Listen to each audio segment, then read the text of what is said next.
कृपया हमारे चैनल को ज़रूर सब्सक्राइब करें और इस कहानी को अंत तक सुनें। हर हर महादेव दोस्तों, ओम नमः शिवाय। सावन के इस पावन महीने में हम आपको श्री शिव महापुराण की विद्वेश्वर संहिता के 12वें अध्याय को इस वीडियो में सुनाने जा रहे हैं। इस अध्याय में मोक्षदायक पुण्य क्षेत्रों का वर्णन है। काल विशेष में विभिन्न नदियों के जल में स्नान के उत्तम फल का निर्देश तथा तीर्थों में पाप से बचे रहने की चेतावनी सुनाई जाएगी। तो आइए सुनते हैं श्री शिव महापुराण विद्वेश्वर संहिता का 12वां अध्याय। सूत जी बोले, हे बुद्धिमान महर्षियों, मोक्षदायक शिव क्षेत्रों का वर्णन सुनिए। तत्पश्चात में लोक रक्षा के लिए शिव संबंधी आगमों का वर्णन करूँगा। पर्वत, वन और काननों सहित इस पृथ्वी पर विस्तार 50 करोड़ योजन है। भगवान शिव की आज्ञा से पृथ्वी संपूर्ण जगत को धारण करके स्थित है। भगवान शिव ने भूतल पर विभिन्न स्थानों में वहाँ के निवासियों को कृपापूर्वक मोक्ष देने के लिए शिव क्षेत्र का निर्माण किया है। कुछ क्षेत्र ऐसे हैं जिन्हें देवताओं तथा ऋषियों ने अपना वास स्थान बनाकर अनुग्रहित किया है, इसलिए उनमें तीर्थत्व प्रकट हो गया है। तथा अन्य बहुत से तीर्थ क्षेत्र ऐसे हैं जो लोगों की रक्षा के लिए स्वयं प्रदर्भूत हुए हैं। तीर्थ और क्षेत्र में जाने पर मनुष्य को सदा स्नान, दान और जप आदि करना चाहिए, अन्यथा वह रोग, दरिद्रता तथा मुक्ता आदि दोषों का भागी होता है। जो मनुष्य इस भारतवर्ष के भीतर स्वयंभू तीर्थों में वास करके मरता है, उसे पुनः मनुष्य योनि ही प्राप्त होती है। हे ब्राह्मणों, पुण्य क्षेत्र में पाप कर्म किया जाए तो वह और भी दृढ़ हो जाता है। अतः पुण्य क्षेत्र में निवास करते समय थोड़ा सा भी पाप ना करें। जिस किसी भी उपाय से मनुष्य को पुण्य क्षेत्र में वास करना चाहिए। सिंधु और गंगा नदी के तट पर बहुत से पुण्य क्षेत्र हैं। सरस्वती नदी परम पवित्र और 60 मुख वाली कही गई है, अर्थात उसकी 60 धाराएं हैं। जो विद्वान पुरुष सरस्वती की उन धाराओं के तट पर निवास करता है, वह क्रमशः ब्रह्म पद को प्राप्त कर लेता है। हिमालय पर्वत से निकली हुई पुण्य सलीला गंगा 100 मुख वाली नदी है। उसके तट पर काशी आदि अनेक पुण्य क्षेत्र हैं। वहाँ मकर राशि के सूर्य होने पर गंगा की तटभूमि पहले से ही अधिक प्रशस्त एवं पुण्यदायक हो जाती है। सोनभद्र नदी की 10 धाराएं हैं। वह बृहस्पति के मकर राशि में आने पर अत्यंत पवित्र तथा अभीष्ट फल देने वाली हो जाती है। उस समय पर वहाँ स्नान और उपवास करने से विनायक पद की प्राप्ति होती है। पुण्य सलीला महानदी नर्मदा के 24 मुख हैं। उसमें स्नान तथा उसके तट पर निवास करने से मनुष्य को वैष्णव पद की प्राप्ति होती है।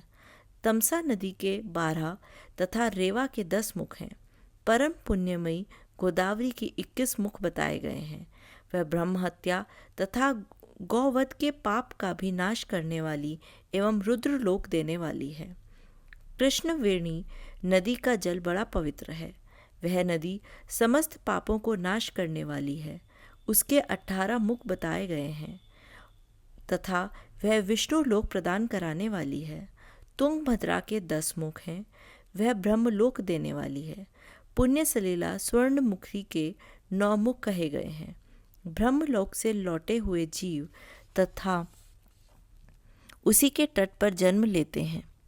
सरस्वती, पंपा, कन्याकुमारी तथा शुभ कारक श्वेत नदी ये सभी पुण्य क्षेत्र हैं। इनके तट पर निवास करने से इंद्रलोक की प्राप्ति होती है। सहस्र पर्वत से निकली हुई महानदी कावेरी परम पुण्यमयी है। उसके 27 मुख बताए गए हैं। वह संपूर्ण अभीष्ट वस्तुओं को देने वाली है। उसके तट स्वर्गलोक की प्राप्ति कराने वाले तथा ब्रह्मा और विष्णु का पद देने वाले हैं। कावेरी के जो तट शैव क्षेत्र के अंतर्गत हैं, वे अभीष्ट फल देने के साथ ही शिवलोक प्रदान कराने वाले भी हैं। नैमिषारण्य तथा बद्रिका आश्रम में सूर्य और बृहस्पति के महल मेष राशि में आने पर यदि स्नान करें तो उस समय वहाँ किए हुए स्नान, पूजन आदि को ब्रह्मलोक की प्राप्ति कराने वाला जानना चाहिए। सिंह और कर्क राशि में सूर्य की संक्रांति होने पर सिंधु नदी में किया हुआ स्नान तथा केदार तीर्थ के जल का पान एवं स्नान ज्ञानदायक माना गया है। जब बृहस्पति सिंह राशि में स्थित हों उस समय सिंह की संक्रांति से युक्त भाद्रपद मास में यदि गोदावरी के जल में स्नान किया जाए तो वह शिवलोक की प्राप्ति कराने वाला होता है। ऐसा पूर्व काल में स्वयं भगवान शिव ने कहा है। जब सूर्य और बृहस्पति कन्या राशि में स्थित हों तब यमुना और सोनभद्र में स्नान करें। वह स्नान धर्मराज तथा गणेश जी के लोक में महान भोग प्रदान कराने वाला होता है। वह महर्षियों की मान्यता है। जब सूर्य बृहस्पति तुला राशि में स्थित हो उस समय कावेरी नदी में स्नान करें। वह स्नान भगवान विष्णु के वचन की महिमा से संपूर्ण अभीष्ट वस्तुओं को देने वाला माना गया है। जब सूर्य बृहस्पति वृश्चिक राशि पर आ जाएं, तब मार्गशीर्ष के महीने में नर्मदा में स्नान करने से विष्णु लोक की प्राप्ति होती है।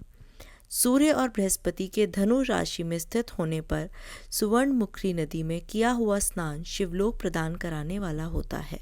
यह ब्रह्मा जी का वचन है।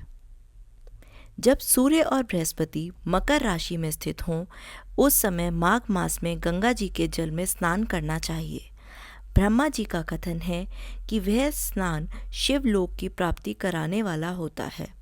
शिवलोक के पश्चात ब्रह्मा और विष्णु के स्थानों में सुख भोग कर अंत में मनुष्य को ज्ञान की प्राप्ति हो जाती है।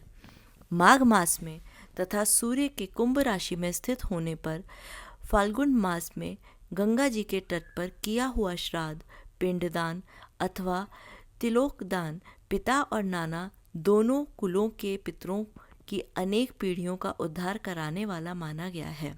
सूर्य और बृहस्पति जब मीन राशि में स्थित हों तब कृष्णवेणी नदी में किए गए स्नान की ऋषियों ने प्रशंसा की है।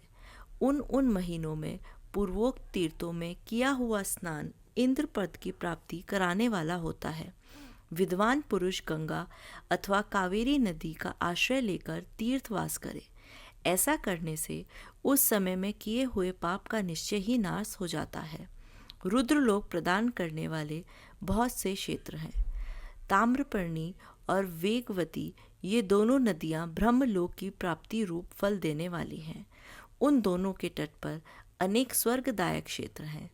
उन दोनों के मध्य में बहुत से पुण्यप्रद क्षेत्र हैं। वहाँ निवास करना विद्वान पुरुष वैसे फल का भागी होता है। सदाचार, उत्तम वृत्ति तथा सद्भावना के साथ मन में दयाभाव रखते हुए विद्वान पुरुष को तीर्थ में निवास करना चाहिए, अन्यथा उसका फल नहीं मिलता।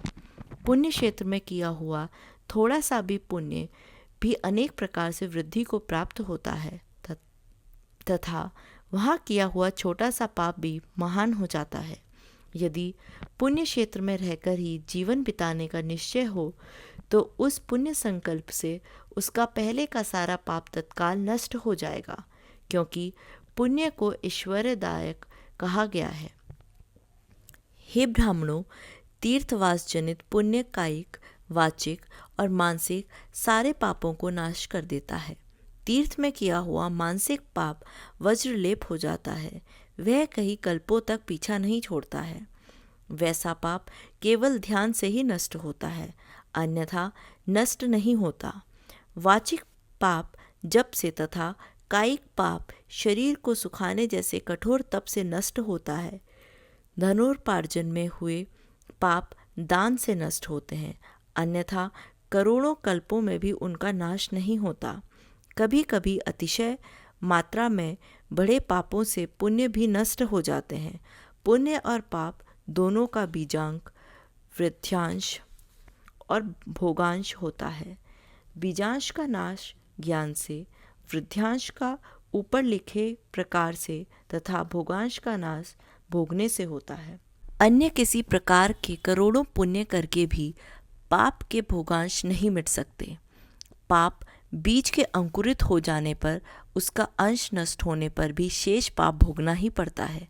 देवताओं की पूजा, ब्राह्मणों को दान तथा अधिक तप करने से समय पाकर पाप भोग मनुष्य के सहने योग्य हो जाते हैं। इसलिए सुख चाहने वाले व्यक्ति को पापों से बचकर ही तीर्थवास करना चाहिए। इस प्रकार श्री शिव महापुराण के अंतर्गत प्रथम विद्वेश्वर संहिता में शिव क्षेत्र का वर्णन नामक 12वां अध्याय पूर्ण हुआ। हर हर महादेव। ओम नमः शिवाय। आज की इस वीडियो में बस इतना ही। आपको ये वीडियो कैसी लगी आप हमें कमेंट में ज़रूर बताएं और अपने दोस्तों के साथ ज़रूर शेयर करें। हमारे चैनल को भी सब्सक्राइब कर लें। फिर मिलते हैं किसी नई वीडियो के साथ। तब तक के लिए धन्यवाद।